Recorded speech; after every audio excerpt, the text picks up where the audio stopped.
तीन लक्षणं की तुमचं मूल इमोशनली सेन्सिटिव्ह आहे आणि बहुतेक पालक याला प्रॉब्लेम समजतात. पण सत्य काय आहे? सेन्सिटिव्हिटी ही वीकनेस नाही.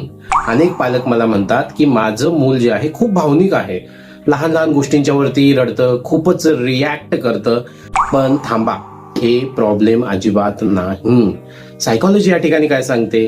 हे तुमच्या मुलाचा टेम्परामेंट ट्रेट असू शकतो. आता म्हणजे काय?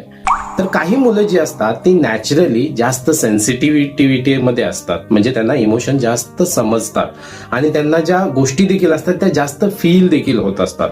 आता बघूया की ह्या तीन कोणकोणती लक्षणे आहेत की इमोशनली सेन्सिटिव्हिटी दाखवतं.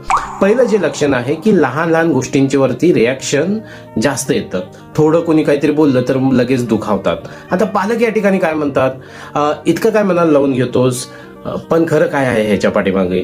ते जास्तली डीप फील करत असतात. दुसरं लक्षण, जास्त यांच्याकडे एम्पथी असते. दुसऱ्याला दुखवलं तर मुलं लगेच डिस्टर्ब होतात. कधी कधी ना कार्टून देखील पाहताना सुद्धा ते रडतात. आणि ही त्यांची कमजोरी नाही आहे, हे लक्षात ठेवा, ही त्यांची इमोशनल अवेअरनेस आहे. तिसरं लक्षण, ओव्हर थिंकिंग. लहान लहान गोष्टी झाली तरी विचार करत बसतात. अरे असं कसं काय झालं, माझ्या हस्तून असं कसं काय झालं. सतत मनात त्या गोष्टी फिरत राहतात.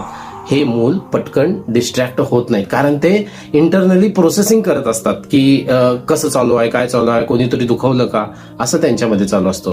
सायकोलॉजीमध्ये याला हाय सेन्सिटिव्हिटी असं म्हटलं जातं. आणि रिसर्च पुढे जाऊन काय सांगते, अशी मुलं पुढे जाऊन क्रिएटिव्ह बनतात, एम्पॅथेटिक बनतात आणि डीप थिंकर बनतात.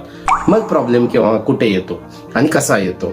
जेव्हा पालक त्यांना म्हणत असतात रडू नको, स्ट्रॉंग बन, त्या क्षणी मुलांना असं वाटतं की माझ्या भावना चुकीच्या आहेत का, मी काहीतरी चुकीचं वागतोय का, आणि ते स्वतःवरती सेल्फ डाऊट मध्ये जातात. आणि ज्या वेळेला मुलं सेल्फ डाऊट मध्ये जातात त्यावेळेला त्यांचं बिहेवियर चेंज होतं. म्हणून पालकांनी काय करायचं आहे? पहिली एक गोष्ट करा, त्यांच्या ज्या भावना आहेत त्या व्यवस्थित ऍक्सेप्ट करा. ठीक आहे, तुला वाईट वाटलं असं म्हणून समजून सांगा. दुसरी गोष्ट, कोणत्याही परिस्थितीमध्ये लेबल लावू नका. तू सेन्सिटिव्ह आहेस, तू निगेटिव्ह टोन मध्ये बोलू नका, हे लक्षात ठेवा. तिसरी गोष्ट, इमोशन रेग्युलेट करायला शिकवा. तुला असं वाटतंय, आपण काय करू शकतो असं विचारा. चौथी गोष्ट, त्यांना सेफ स्पेस निर्माण करून द्या, जिथं मुलं फ्रीली तुमच्यासमोर एक्सप्रेस करू शकतात. लक्षात ठेवा, सेन्सिटिव्हिटी ही प्रॉब्लेम नाही आहे, ती एक स्ट्रेंथ आहे. फक्त त्याला योग्य डायरेक्शन लागतो, कारण हीच मुले पुढे जाऊन लोकांना समजून घेणारी स्ट्रॉंग इमोशनल इंटेलिजंट वाली व्यक्ती बनतात. म्हणून मी म्हणतो